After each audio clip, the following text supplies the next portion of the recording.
안녕하세요, 다니스입니다. 자, 만약을 한번 생각해 보겠습니다. 평생 함께한 배우자 또는 부모님이 병으로 거동이 불편해진다면 직접 간병하시겠어요? 아니면 요양병원에 보내시겠습니까? 아니면 다른 선택지가 있으신가요? 자, 이 문제는요, 우리가 살면서 누구도 예외 없이 한 번은 겪어야 될 문제입니다. 제가 오늘 이 내용에 대해서 자세히 설명드릴게요. 들어보시면서 우리 시청자분들은 이런 상황에서 나는 어떤 선택을 할지 생각해 보시기 바랍니다. 자, 여기 아내가 남편을 집에서 돌보고 있습니다. 자, 한번 상상을 해볼게요. 어느 날 갑자기 내 남편, 내 아내, 아니면 내 부모님이 뇌졸중으로 쓰러졌어요. 한쪽 몸이 마비되고 그래서 혼자서는 움직일 수 없는 상태가 됐죠. 자, 그러면 이 상황에서 요양병원으로 보내야 할까요? 아니면 집에서 내가 직접 힘들지만 간병을 하시겠습니까? 자, 자녀들은 냉정하게 요양병원에 보내는 게 안전하다며 권하죠. 그렇지만 당사자는 집에서 가족과 함께 있고 싶다고 말을 합니다. 당연하겠죠? 자, 이 상황에서 여러분들은 어떤 선택을 하시겠습니까? 자, 사랑과 현실 사이의 갈등, 그리고 그 선택이 가져올 결과, 과연 어떤 선택이 최선일지 지금부터 함께 고민을 해보겠습니다. 자, 이제부터 간병, 그리고 현실, 그거에 대해서 아주 객관적으로 얘기를 해보겠습니다. 자, 간병이라는 단어 들으면 여러분들은 어떤 이미지가 떠오르나요? 사랑하는 사람을 위한 헌신, 그런 아름다운 모습일 수도 있지만요, 그 이면에는 우리가 잘 모르는 정말 많은 고통과 어려움이 숨어 있습니다. 자, 간병의 현실입니다. 감정적, 신체적, 정신적 부담이 있을 수밖에 없죠. 자, 간병은요, 단순히 사랑만으로는 해결되지 않죠. 예를 들어서 뇌졸중, 치매 같은 이런 만성 질환은요, 거동이 불편하기 때문에 배우자를 돌보는 일은 24시간 노동과도 같다고 합니다. 자, 여기 보신 것처럼 환자를 장기 간병하는 가족 60% 이상이요, 우울증을 겪고 있다고 합니다. 또 극심한 스트레스를 경험한다고 하네요. 자, 그리고 현실적인 문제도 있어요. 바로 돈이죠. 내 남편, 내 아내가 간병을 할 때 나도 나이가 70, 80 되면 체력적으로 안 됩니다. 그러면 전문 간병인을 둬야 되는데, 자, 월 최소 200에서 3, 400 이상의 비용이 들어간다고 합니다. 그리고 요양병원에 들어간다고 해도 그 시설 수에 따라 비용이 다르지만 여기도 역시 비용 부담이 꽤 크죠. 매달 나가는 비용이 있잖아요. 그래서 간병파산이라는 단어가 나올 정도로 경제적 부담이 매우 큽니다. 자, 이 모든 것들, 정신적, 경제적, 또 육체적, 이 모든 것들이 환자를 돌보는 가족에게 점점 힘들고 지치게 만들어 갑니다. 자, 실제 사례를 하나 보겠습니다. 우리가 아무리 사랑하는 내 남편, 내 아내, 부모님이라 할지라도 긴병이 호자 없다, 이런 말도 있잖아요. 자, 사랑과 현실 사이의 갈등, 이 부분에 대해서 좀 더 바라보겠습니다. 뉴스에 나왔던 기사 내용인데요, 제가 한번 읽어보겠습니다. 잘 들어보세요. 아내가 집에 혼자 있어서 고맙지만 다음에 보기로 해요. 통화 내용입니다. 자, 동창 몇몇이 나이든 은사님께 식사 초대 전화를 드렸더니 이렇게 말씀한 거예요. 완곡한 거절의 응답이 왔다. 사모님의 건강이 안 좋다는 것을 알았지만 많이 나빠진 것 같았다. 선생님 집 근처에서 뵙자고 해도 선생님은 한시도 자리를 비울 수 없다고 했습니다. 사정을 알아보니 선생님은 아내분의 뇌경색 후유증으로 거동이 불편한 사모님을 혼자서 간병 중이었다. 한쪽 몸이 마비되고 언어 장애도 시력도 나빠져 거의 24시간 돌봄이 필요한 상태였다고 합니다. 그러니 제자들이 찾아와도 그 1, 2분 시간도 내지 못하는 거죠.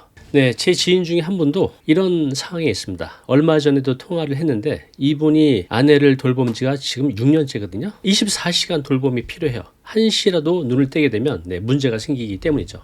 그래서 세상하고 단절하고 살아가고 계십니다. 유일하게 이게 전화를 통해서 통화만 할 뿐이죠. 얼마나 힘들겠습니까? 제가 예전에 코로나 때 혼자서 일주일 동안 집에 있은 적이 있었는데 정말 너무너무 힘들더라고요. 편히 있는데도. 그런데 이렇게 아내를 신경을 써가면서 5년, 6년째 있다고 하면 이건 겪어보지 않은 분들은 이게 얼마나 힘들지 모를 것 같습니다. 자, 그런데 이렇게 힘들어도 또 돈이 있어도, 여유가 있어도 요양원에 맡기지 못하는 이유가 있죠. 뭐죠? 여기 보시면 국민 10명 중 8명은요 요양병원 믿지 못한다는 거죠. 그런데 대안이 없어요. 그렇죠?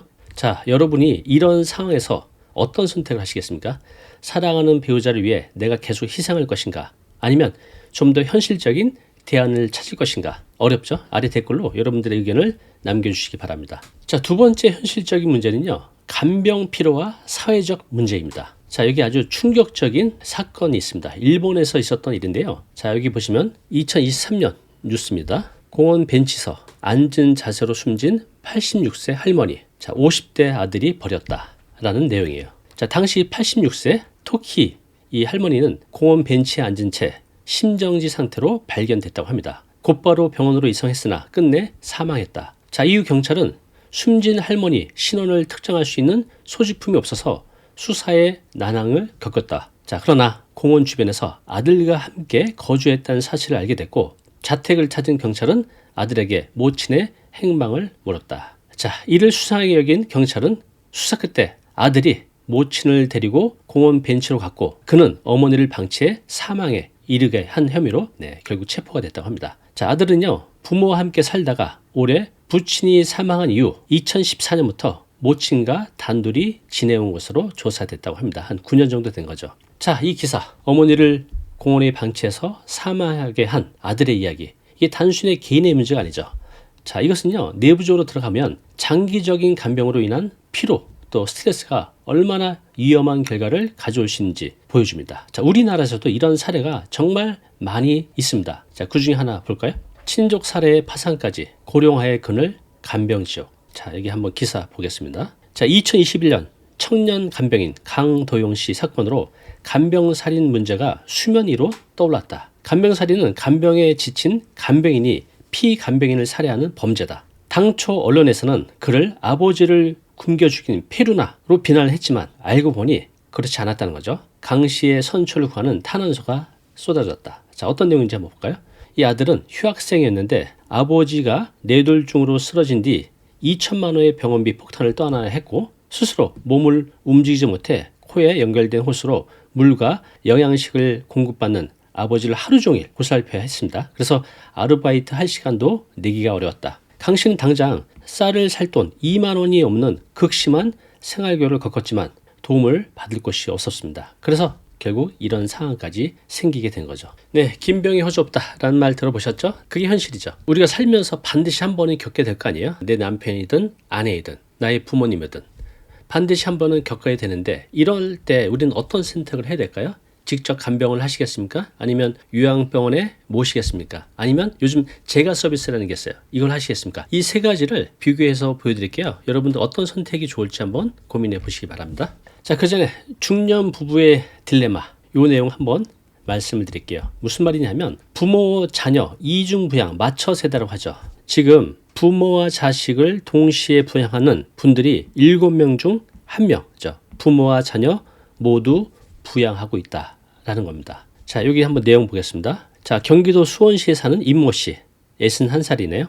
부부는 노모와 30대 자녀 2명을 부양하고 있다. 자, 그와 부인이 합쳐서 매달 800 이상을 번다고 하네요. 꽤 높은 수입이죠. 그런데 저축액은 월 100만 원 가량이다. 왜? 그럼 가족이 5명이잖아요. 자녀 2명, 부모까지. 그래서 내년에 퇴직하면 소득이 많이 줄을 들 텐데 어떻게 생활해야 할지 걱정이다 라고 말씀을 하셨네요. 자, 이런 상황에서 만약에 부모님이나 배우자가 어떤 이유로 돌봄이 필요한 상황이 된다고 하면 정말 그때부터는 지옥을 경험할 수밖에 없습니다. 자, 그래서 우리는 이 세 가지 외에도 다른 선택지가 있겠지만 큰 범주를 보면 여기에 다 포함이 될 것 같아요. 내가 직접 간병한다, 요양병원에 모신다, 아니면 재가 서비스를 이용한다. 어떤 것을 할지 하나씩 살펴보겠습니다. 자, 첫 번째는요. 직접 내 부모, 내 배우자를 간병하는 거죠. 사랑의 헌신. 그렇지만 현실적인 부담이 있습니다. 자, 이렇게 많은 분들이 내 부모, 내 남편, 내 아내는 내가 끝까지 책임져야 한다 라는 마음으로 직접 간병하는 선택을 많이 합니다. 자, 그런데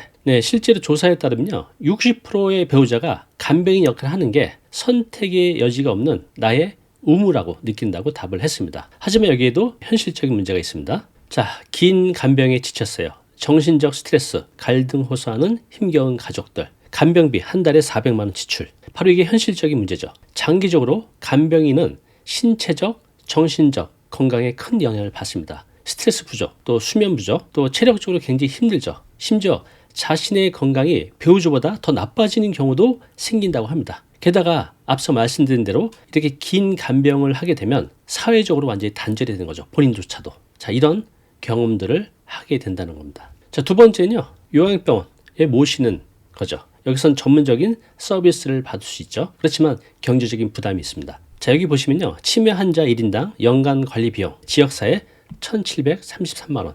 요양병원 이런 시설에서는 3,100 38만 원. 비용 부담이 꽤 크죠. 어머니 요양병원비만 월 120만 원. 아들의 한숨. 그런데 이것도 매년 무섭게 오른다. 여긴 비교적 그래도 비싸지 않은 것 같아요. 여기 아래 보시면 한 달에 120만 원에 달하는 입원 비용에 적잖은 부담을 느꼈다. 여기에 재활운동 치료, 식비, 기저귀값 이것까지 포함하면 150만 원까지 뛰었다고 합니다. 그런데 이것이 계속 내야 되잖아요. 매달. 그러니 일반적인 분들은 이런 경제적인 부담 때문에 너무 힘들어한다고 합니다. 또 더 큰 문제가 뭐냐면요. 제가 얼마 전에 KBS에서 요 장면을 봤어요.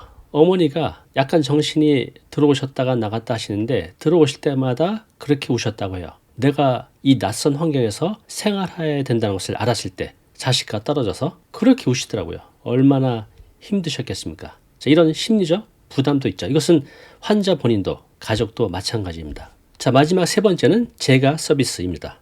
내가 있는 집에서 그죠? 익숙한 환경에서 돌봄을 받는 거죠.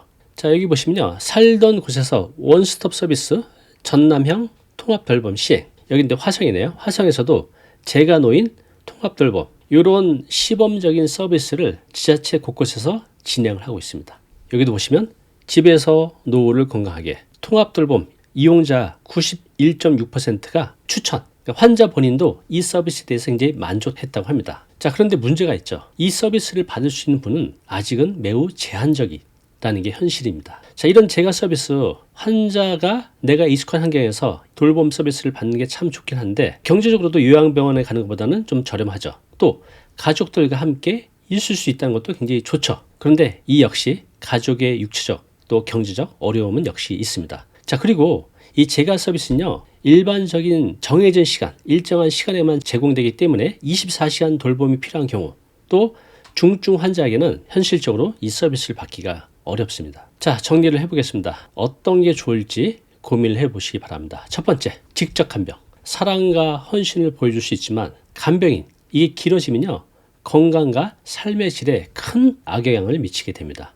두 번째, 요양병원. 자, 전문적인 의료 서비스를 받을 수 있죠. 그렇지만 비용의 문제, 또 환자 본인은 낯선 환경이라는 거, 이게 너무나 어렵죠. 또 요즘 요양병원 몇몇이 그러겠지만 환자를 굉장히 힘들게 하는 그런 요양병원들도 있다는 거. 그런 것들이 가족들도 요양병원을 믿지 못하는 것 같습니다. 마지막 세 번째, 재가 서비스. 내가 익숙한 환경에서, 즉 환자 본인 또 가족도 익숙한 환경에서 개인화된 돌봄을 받을 수 있죠. 그렇지만 여전히 일정한 비용 또 전문적인 돌봄은 아직 부족한 상태입니다. 자, 어떤 걸 해야 될까요? 한번 고민해 보십시오. 이 세 가지 외에 또 다른 선택지가 있으신가요? 자, 그럼 지금부터 이 세 가지를 선택하기 좋게 정리를 해보겠습니다. 들으시면서 아래 댓글에 나는 어떤 것을 하겠다. 그리고 그것에 대한 이유도 설명해 주시고요. 또 이거 외에 다른 선택지가 있으면 댓글로 말씀해 주시기 바랍니다. 자, 직접 간병입니다. 내 부모, 배우자에 대한 사랑과 헌신의 표현이죠. 많은 분들이 내가 끝까지 책임져야 한다 라는 마음으로 실제로 직접 간병을 신청하고 있습니다. 그런데 문제는 60% 이상의 분들이 이것 때문에 스트레스 또 우울증을 겪고 있다는 겁니다. 자, 장점을 보겠습니다. 배우자와 깊은 정서적 유대감을 형성할 수 있죠. 또 개인화된 맞춤 돌봄이 제공 가능합니다. 또 배우자의 상태 변화를 즉시 감지할 수 있죠. 이런 장점이 있지만 단점이 있죠. 환자를 돌보는 간병인 신체적, 정신적 건강 악화, 또 스트레스, 수면 부족, 체력 고갈의 위험이 있습니다. 또 아까 말씀드린 대로 사회적 단절을 경험할 수밖에 없다는 거죠. 두 번째, 요양병원입니다. 자, 이곳에선 전문적인 의료 서비스를 받을 수 있죠. 중증 환자, 또 치매 환자에게는 적합합니다. 24시간 의료진이 상주하면서 환자의 상태를 관리하고 필요한 치료를 제공하죠. 자, 장점, 전문적인 의료 서비스 제공받을 수 있습니다. 또 24시간 서비스를 받을 수 있고 간병인의 체력적, 정신적 부담이 감소합니다. 단점, 돈이죠. 높은 비용 부담. 또 환자 본인에게는 낯선 환경에서 생활을 해야 된다는 것. 또 개인화된 돌봄의 한계가 존재합니다. 마지막 세 번째, 재가 서비스입니다. 자, 이게 뭐죠? 내 집에서 익숙한 환경에서 간병을 받을 수 있는 하나의 대안이 됩니다. 자, 장점, 내가 익숙한 환경에서 생활하면서 정신적 안정감을 제공받을 수 있습니다. 두 번째, 요양병원보다는 상대적으로 내 비용 부담이 적습니다. 또 가족들과 돌봄 과정에서 유대감을 강화할 수 있죠. 단점, 자, 여전히 가족의 육체적, 경제적 부담이 존재합니다. 또 응급 상황 발생 시에 신속한 대처가 어렵다는 거. 또 정부 지자체 지원 혜택이 아직은 매우 제한적이라는 겁니다. 누구나 겪게 될 상황이죠. 생각만 해도 너무 힘들지만 우리는 한번 생각해 볼 시간을 가져야 될 것 같아요. 자, 어떤 선택이 우리에게 좋을지 아래 댓글로 여러분들 의견 남겨주시기 바랍니다. 자, 오늘의 한 줄 메시지입니다. 늙고 병들어도 정든 내 집에서 존엄을 지키며 살 수 있는 사회를 꿈꿉니다. 자, 오늘 내용 너무 중요한 내용이죠. 영상 보고 나면 잊혀지잖아요. 자, 자료 무료로 제공하고 있습니다. 이 자료 요거 받고 싶은 분들은요, 아래 링크로 신청하시면 됩니다.